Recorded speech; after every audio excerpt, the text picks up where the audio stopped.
नमस्कार मित्रों, भीम भाष्य इस मेरे ऑडियो विजुअल पॉडकास्ट सीरीज में आप सबका तहे दिल से स्वागत है।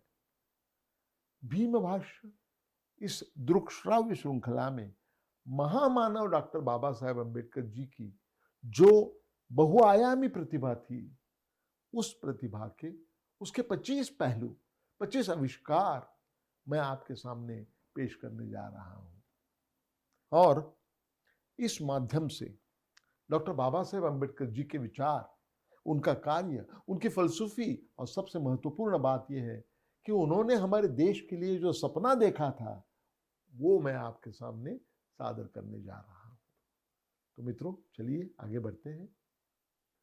मित्रों, पिछले 4 चरण में 39, 40, 41, 42 ये 4 चरणों में हम लोगों ने जो चर्चा शुरू की थी वो बहुत ही महत्वपूर्ण विषय पर कि भारत के संविधान के निर्मित में डॉक्टर बाबा साहेब अम्बेडकर जी का जो ऐतिहासिक योगदान है उसके बारे में हमने चर्चा शुरू की थी। उसी को आगे बढ़ाते हैं इस एपिसोड में, यानी कि 43वें एपिसोड में और अगले वाले 44 वाले एपिसोड में। इन दोनों एपिसोड में बहुत महत्वपूर्ण विषय पर मैं बोलने जा रहा हूं और वो विषय है भारतीय संविधान का पहला मसौदा जो कि संविधान सभा को पेश किया गया था। और ये विषय इतना बड़ा है कि इसको एक चरण में सीमित करना उचित नहीं होगा, इसलिए उसको 2 चरणों में हमने बांटा है। पहले चरण की शुरुआत करते हैं जिसमें एपिसोड 43 चरण 43 जो है उसमें डॉक्टर बाबा साहेब अम्बेडकर जी का सादरीकरण, जिसमें उन्होंने भारतीय संविधान की जो चौखट है उसके बारे में बताया है, उससे प्रारंभ करते हैं। सबसे पहले लेकिन इस सब बातों की पृष्ठभूमि जो है वो जान लेना आवश्यक है। जैसे कि हम लोग जानते हैं कि जो संविधान सभा थी उस पर चुनाव में डॉक्टर बाबा साहेब अम्बेडकर जी का चुनाव जो हो गया उसको वो दिन था 19 जुलाई 1946 और वो भी बंगाल राज्य से, प्रांत से वो चुनाव जीत गए थे। बाद में जैसे कि हमने पिछले चरण में देखा, जुलाई 1947 में मुंबई जो इलाका है उसमें से उनका चुनाव हो गया।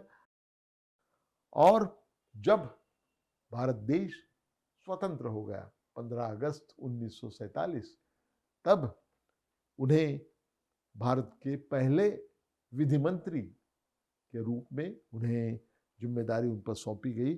और उसके बाद में केवल 15 दिन के बाद 29 अगस्त को संविधान की निर्मित के लिए जो ड्राफ्टिंग कमेटी बनाई गई थी, प्रारूप समिति, मसौदा समिति जो बनाई गई थी, उनका सदस्य के रूप में उन्हें चुना गया। और अगले दिन यानी कि 30 अगस्त 1947 में डॉक्टर बाबा साहेब अम्बेडकर जी को उस मसौदा समिति का अध्यक्ष पद दिया गया।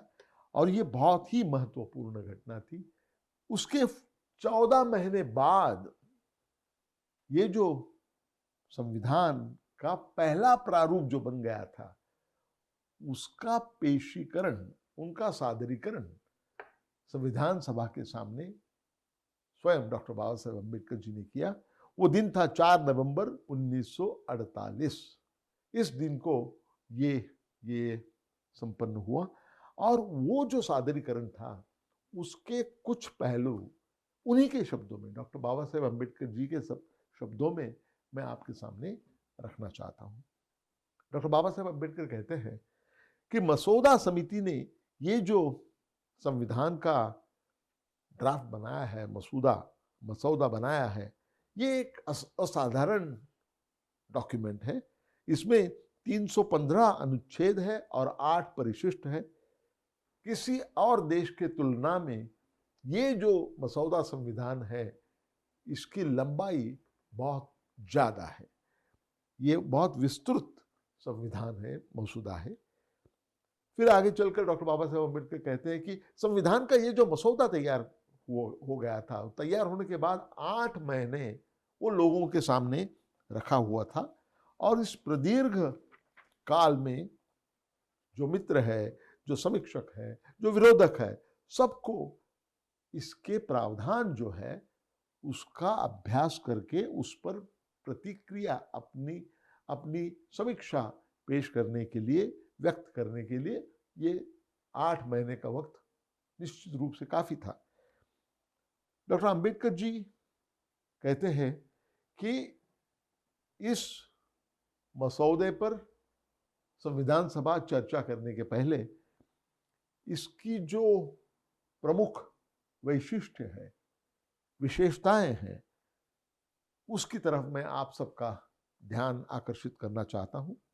और इस मसौदा संविधान पर जो आक्षेप लिए गए, जिन किसी को भी जो आपत्ति हो गई थी, आक्षेप जो लिए गए हैं, उसकी जो समीक्षा की गई, उसके बारे में उसका जवाब देने का काम भी मैं करने वाला हूं।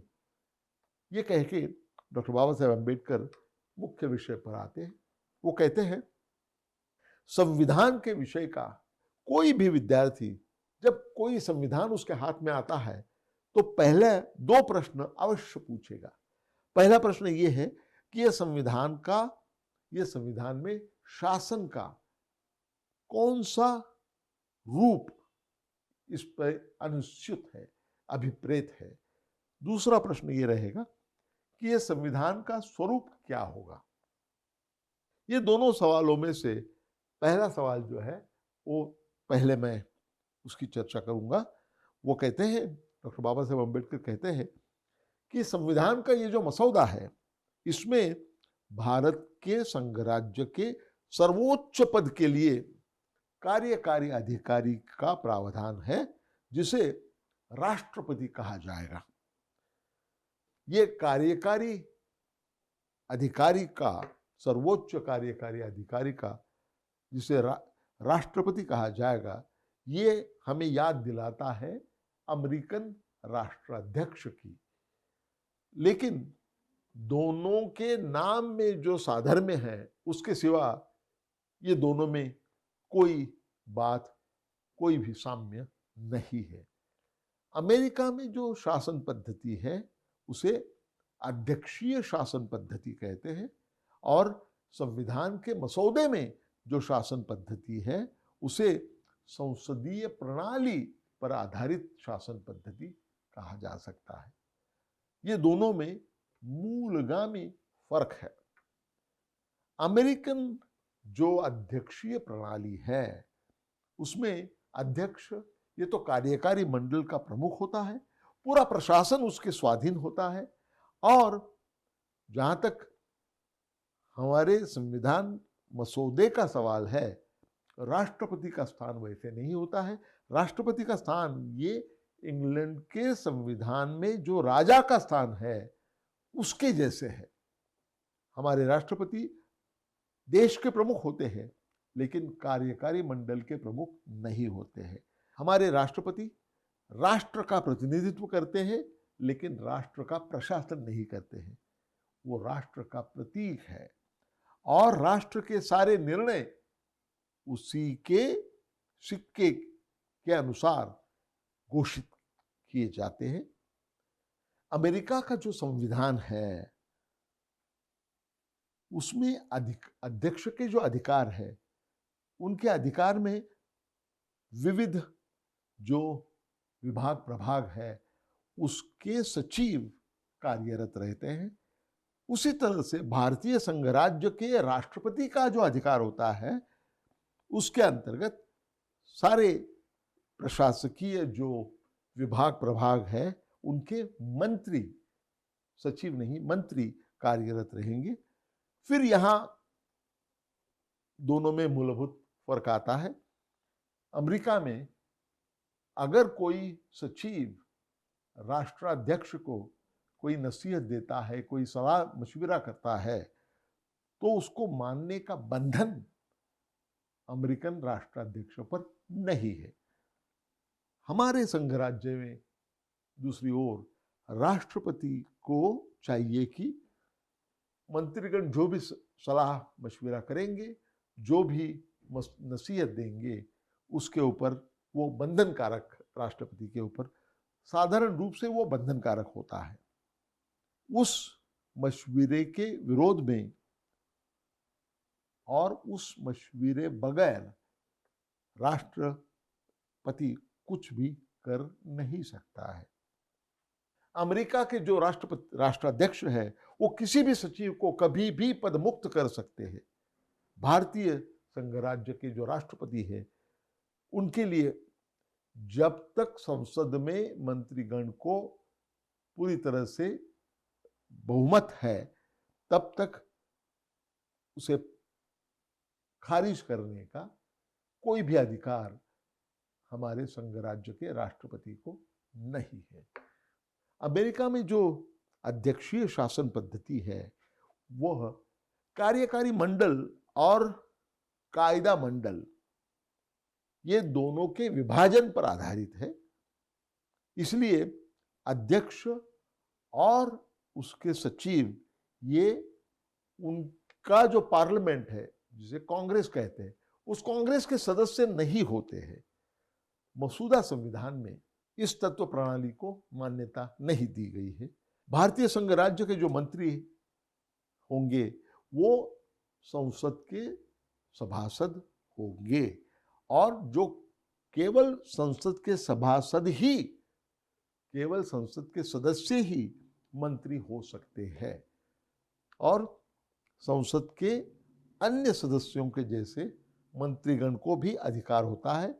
वो संसद में बैठ सकते हैं, चर्चा में सहभाग ले सकते हैं और जो मतदान होगा वहां वो मतदान भी कर सकते हैं।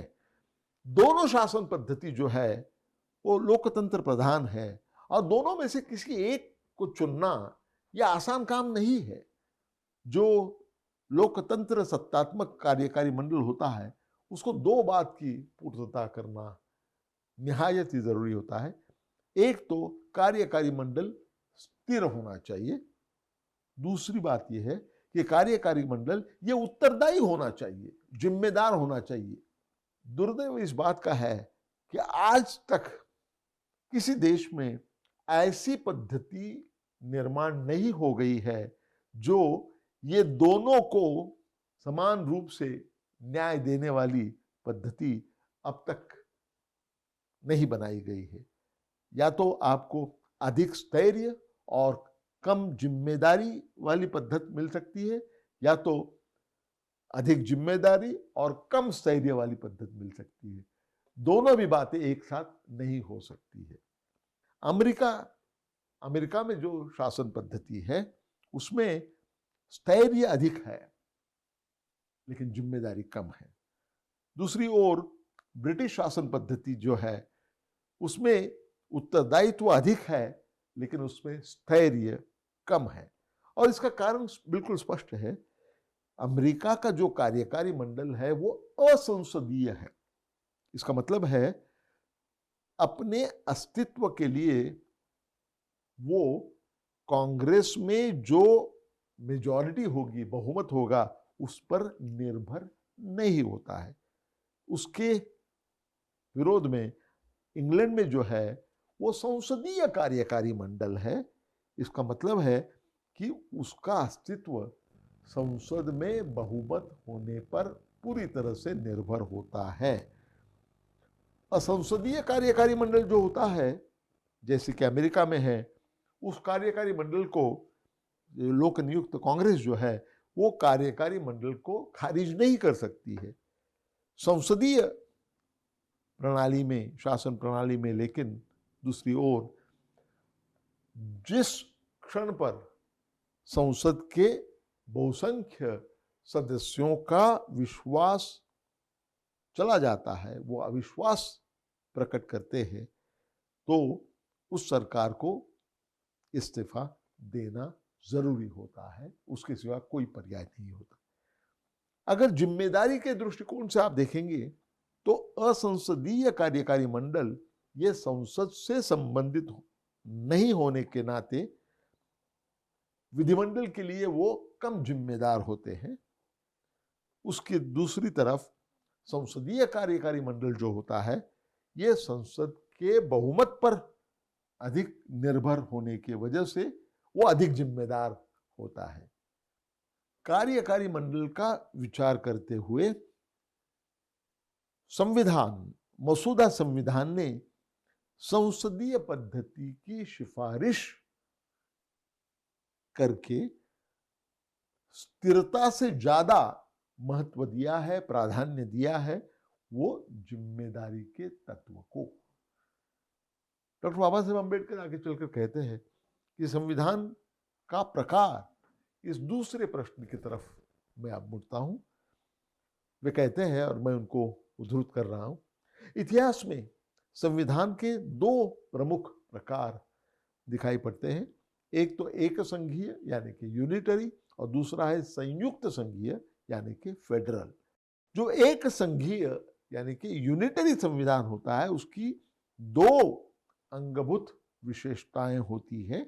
पहली बात तो यह है कि केंद्र स्थान पर पूरे अधिकार होते हैं, सर्वाधिकार होते हैं, और दूसरा सहायक सार्वभौम सत्ता इसका अभाव होता है।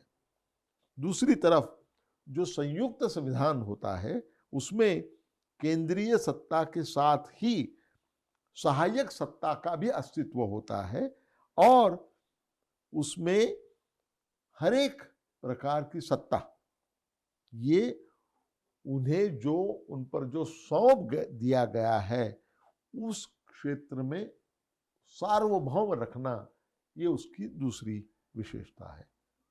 जो संविधान का मसौदा प्रस्तावित है उसमें जो दुहेरी सत्ता केंद्र रहेगा, द्विदल सत्ता केंद्र रहेगा, उसके केंद्र स्थान में एक संघ राज्य रहेगा और उसके परिघ में घटक राज्य रहेंगे। संविधान ने इनके लिए जो निर्धारित किए हैं उन क्षेत्रों में उन्हें अपने सार्वभौम अधिकार का उपयोग करने के लिए वे स्वतंत्र रहेंगे। मसौदा संविधान में जो निर्देशित किया हुआ भारतीय संविधान है वो राज्यों का संघ नहीं है, और घटक राज्य जो है वो केंद्र सरकार के प्रशासकीय घटक या अभिकर्ता संस्थाएं नहीं है। अमेरिकन संघराज्य और भारतीय संघराज्य, इसमें दो प्रमुख भेद है। अमेरिका में जो द्विदल सत्ता केंद्र है उसकी प्रणाली ये द्विदल नागरिकत्व से नाता रखती है। अमेरिका में एक देश का नागरिकत्व है और उसी वक्त वहां घटक राज्य जो है उनका भी नागरिकत्व होता है। ऐसे बहुत सारे अधिकार हैं जो राज्य सरकार केवल अपने नागरिकों को और जो रहवासी है उनको देते हैं। दूसरों को वो नाकारे जाते हैं, या तो जो रहवासी है उनसे ज्यादा शर्तें लगाकर उन्हें दी जाती है। और डॉक्टर बाबा साहेब अम्बेडकर जी कहते हैं कि अपने राज्य में जो नागरिक है उन्हें जो विशेष रूप से जो अधिकार दिए जाते हैं उसकी वजह से राज्यों के नागरिकत्व को एक विशेष दर्जा, एक विशेष स्तर, एक विशेष महत्व प्राप्त हो जाता है।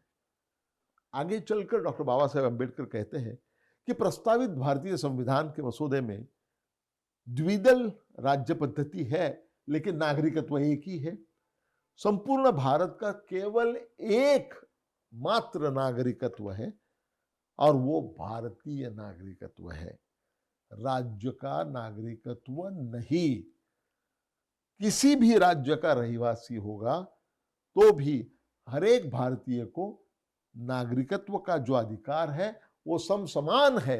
किसी भी राज्य से क्यों न वो आता हो, सबके लिए अधिकार समसमान है। अमेरिका में जो राज्य सरकार और केंद्र सरकार एक दूसरे से अलग है, लेकिन कितने अलग है ये, उनका जो अलगाव है उसकी कल्पना निम्नलिखित बातों से स्पष्ट होती है। डॉक्टर अंबेडकर जी कहते हैं, पहली बात तो ये है कि शासन का प्रजासत्ताक रूप कायम रखते हुए अमेरिका का हर एक राज्य अपने आप का संविधान का निर्माण कर सकता है। दूसरी बात यह है कि किसी प्रकार से केंद्र सरकार पर निर्भर नहीं रहते हुए राज्य के जो लोग हैं उन लोगों को अपने संविधान में बदलाव करने का जो अधिकार है वो उन्होंने अपने पास ही रखा है। केंद्र सरकार को अधिकार दिया गया नहीं है। प्रस्तावित जो भारतीय संविधान है जिसका मसौदा की बात हम लोग कर रहे हैं उसमें भारत के कोई राज्य को अपना खुद का संविधान निर्माण करना मुमकिन नहीं है।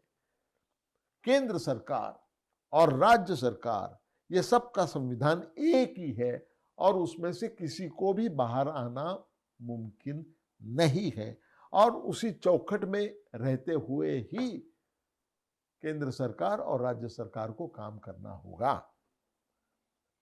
ये जो अधिकार है दूसरे कोई देश में ऐसा संघराज्य नहीं है जिसको अपने आप को केंद्रीभूत राज्य में परिवर्तन करने का अधिकार हो। ऐसा दूसरी जगह नहीं हुआ है, दूसरे देशों में नहीं हुआ है। आगे चलकर डॉक्टर बाबा साहेब अम्बेडकर जी कहते हैं कि जो संघराज्य की पद्धति है उसमें दो दोष हमेशा रहते हैं। एक तो रिजिडिटी और दूसरा है लीगलिज्म। ये जो अंगभूत दोष है इसके बारे में तो कोई दो राय नहीं हो सकती है और संघराज्य का जो संविधान होता है वो अनिवार्य रूप से लिखित स्वरूप में होता है और लिखित स्वरूप में जो संविधान होता है वो जाहिर है कि बहुत ही वो रिजिड होता है। डॉक्टर बाबा साहेब अम्बेडकर कहते हैं कि इस रिजिडिटी को और इस लीगलिज्म को जो संघराज्य के संकल्पना में अंतर्भूत है ये दोषों को उनकी तीव्रता कम करने के लिए मसौदा संविधान कुछ उन्होंने प्रावधान किए गए हैं जिसमें कायदा करने के जो समवर्ती अधिकार है उसकी प्रदीर्घ सूची का समावेश किया गया है और ऐसे मसौदा संविधान में ऐसे 37 विषय ऐसे हैं और मसौदा संविधान में 6 ऐसे प्रावधान हैं जो केवल मर्यादित काल के लिए उपलब्ध होते हैं और परिस्थिति जन्य कारणों की वजह से संसद कभी भी उसमें बदलाव ला सकती है। डॉक्टर बाबा साहेब अम्बेडकर जी कहते हैं कि संसद को कुछ विषयों के बारे में कायदा करने के इतने अनन्य साधारण अधिकार देकर मसौदा संविधान जो है वो अन्य संघ राज्यों जो उनके संविधान है उससे मीलों आगे चला गया है। यहाँ उदाहरण देके डॉक्टर बाबा साहेब अम्बेडकर कहते हैं कि ऑस्ट्रेलिया की संसद जो है उनको विशेष कायदा करने के अधिकार सिर्फ 3 विषयों के बारे में है और भारतीय जो मसौदा संविधान है उसमें भारतीय संसद को ऐसे 91 विषयों पर अधिकार करने का विशेष अधिकार दिया है।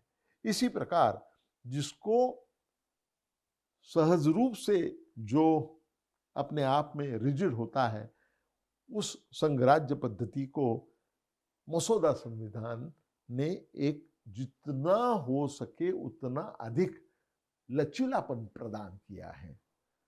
मसौदा संविधान ने संघराज्य पद्धति में जो रिजिडिटी और लीगलिज्म होती है उस पर हामी होने के लिए जो नए उपाय किए हैं वो इतने वैशिष्ट्यपूर्ण हैं, इतने विशेष रूप से है कि उसकी दूसरा कोई संविधान इसके बारे में उसके साथ उनकी तुलना नहीं हो सकती है। एक तो सर्वसामान्य स्थिति में भी केवल प्रांतों से संबंधित विषयों पर कायदा करने का अधिकार संसद को दिया गया है। दूसरी बात यह है कि रिजिडिटी और लीगलिज्म कम करने के लिए दूसरा उपाय जो किया गया है वो संविधान में अमेंडमेंट करने का जो प्रावधान है उसमें। ये दोनों को मद्देनजर रखते हुए डॉक्टर बाबा साहेब अम्बेडकर कहते हैं कि कोई भी निश्चित रूप से कह सकता है कि जो संघराज्य पद्धति में वो प्रणाली में जो रिजिडिटी और जो लीगैलिज्म होता है, उसका भारतीय संघ राज्य पर कोई विशेष परिणाम होने वाला नहीं है, क्योंकि ये एक लचीला संघ राज्य होने वाला है। आगे चलकर डॉक्टर बाबा साहेब अम्बेडकर कहते हैं कि और संघ राज्यों की तुलना में ये जो प्रस्तावित संविधान है, उसका और एक बहुत ही बड़ा वैशिष्ट्य है, विशेषता है। डॉक्टर बाबा साहेब अम्बेडकर कहते हैं कि भारतीय संघ राज्य को अपना स्वरूप कायम रखने के लिए कुछ विशेष उपाय और कुछ विशेष मार्ग मसूदा समिति ने प्रस्तावित किए हैं, और उसी वक्त देश की एकता को कायम रखने के लिए जो आवश्यक है, ऐसे सारे मूलभूत विषयों पर भी एक वाक्यता का निर्माण किया गया है। इसमें 3 उपाय विशेष रूप से उल्लेखनीय है। पहली तो ये है एक ही न्याय पद्धति, दूसरा है मूलभूत दीवानी और फौजदारी जो कायदा है उनमें एक वाक्यता, और तीसरी बात यह है कि महत्वपूर्ण जो पद है उस पर नियुक्ति के लिए समान अखिल भारतीय नागरिक सेवा।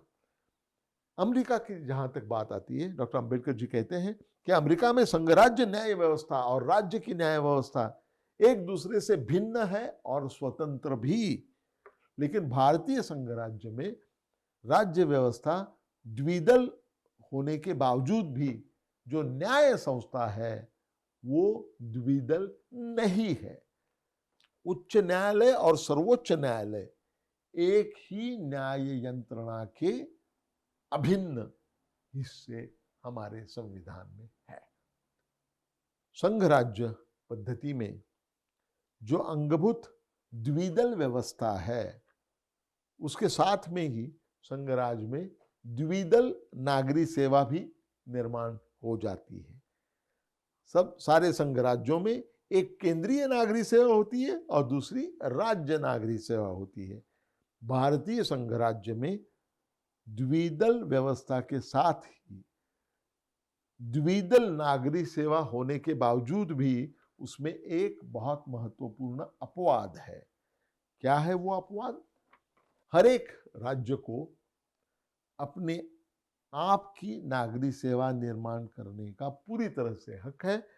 उन हक से उन्हें वंचित किए बगैर अखिल भारतीय स्तर पर भारतीय नागरिक सेवा के द्वारा समान पात्रता और समान वेतन के निकष पर जिनका चुनाव हो जाएगा, ऐसे उम्मीदवारों की नियुक्ति संपूर्ण संघ राज्य के जो महत्वपूर्ण पद है उन पदों पर करने का प्रावधान हमारे संविधान में किया गया है, जो कि और किसी भी संघ राज्य में नहीं हुआ है।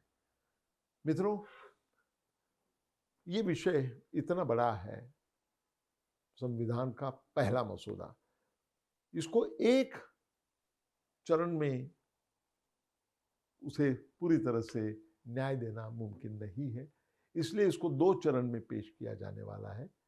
हम यहीं पर रुकते हैं और आगे वाला जो चरण है, चरण 44, उस चरण में ये प्रस्तावित मसौदे के ऊपर जो आक्षेप उठाए गए थे उनका जवाब जो डॉक्टर बाबा साहेब अम्बेडकर जी ने उसी दिन दिया था सादरीकरण करते वक्त, उसकी हम चर्चा करेंगे, उस पर मैं बात करूंगा।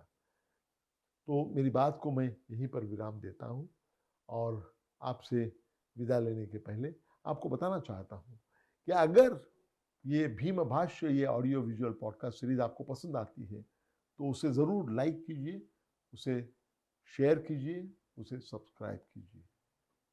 फिर मिलेंगे जल्द ही। धन्यवाद। नमस्कार।